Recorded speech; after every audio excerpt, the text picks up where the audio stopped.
Thrissur Athirappilly plantation കോർപ്പറേഷന്റെ 18-ാം ബ്ലോക്കിൽ മ്ലാവിനെ അവശനിലയിൽ കണ്ടെത്തി. 3 ദിവസം മുൻപ് ഇതേ മേഖലയിൽ മറ്റൊരു മ്ലാവിനെ അവശനിലയിൽ കണ്ടെത്തിയിരുന്നു. പിന്നീട് ആ മ്ലാവിനെ കണ്ടെത്താൻ കഴിഞ്ഞിരുന്നില്ല. ഇപ്പോൾ കണ്ടെത്തിയ മ്ലാവിന് നിരീക്ഷണം ഏർപ്പെടുത്തിയതായി അതിരപ്പള്ളി റേഞ്ച് ഓഫീസർ അറിയിച്ചു. സൂരജ് സജിയുണ്ട് വിവരങ്ങളുമായി. സൂരജ് പറയൂ. ഉന്മേഷ്, 1.5 മാസമായി ഈ അതിരപ്പള്ളിയുടെ വിവിധ മേഖലയിൽ, അതായത് ഇടപ്പാറക്കടുത്ത് വെട്ടിക്കുഴി എന്ന് പറയുന്ന ഭാഗത്ത് മാത്രം നിരവധി മ്ലാവുകൾ ഇതിനോടകം തന്നെ ചത്തിരുന്നു. ഇതേ തുടർന്ന് വനംവകുപ്പിന്റെ അന്വേഷണം പുരോഗമിക്കുകയാണ്. അതിനിടയിലാണ് അതിരപ്പള്ളി റേഞ്ചിന് കീഴിൽ ഈ പ്ലാന്റേഷന്റെ 18-ാം ബ്ലോക്കിൽ ഇന്ന് അവശനിലയിൽ മ്ലാവിനെ കണ്ടെത്തിയിരിക്കുന്നത്.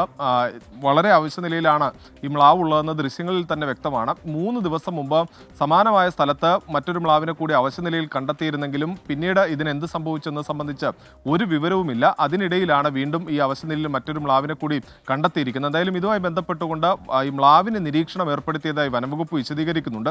നേരത്തെ ഈ ചത്ത മ്ലാവുകളുടെ പോസ്റ്റ്മോർട്ടം നടപടികളടക്കം വനംവകുപ്പ് പൂർത്തിയായതാണ്. പക്ഷേ അവിടെ ചില സംശയങ്ങൾ വനംവകുപ്പിനുണ്ടായിരുന്നു. ഇതേ തുടർന്ന് അന്വേഷണം പുരോഗമിക്കുന്നതിനിടയിലാണ് വീണ്ടും ഈ അവശനിലയിൽ മ്ലാവിനെ കണ്ടെത്തിയിരിക്കുന്നത്. അതിരപ്പള്ളി മേഖലയിൽ ഈ അനൌദ്യോഗികമായ കണക്കുകൾ പ്രകാരം 50-ഓളം മ്ലാവുകൾ ഇതിനോടകം ചത്തു എന്നുള്ളതാണ് കണക്ക്. അത് 1.5 മാസത്തിനിടയിൽ ഇത് സംബന്ധിച്ച് എത്ര മ്ലാവുകൾ ചത്തു എന്ന് സംബന്ധിച്ചെല്ലാം തന്നെ വനംവകുപ്പിന്റെ അന്വേഷണം നിലവിൽ നടന്നു വരികയാണ്. ഉന്മേഷ്, സൂരജ് സജിയാണ് വാർത്തയുടെ വിശദാംശങ്ങൾ നൽകിയത്.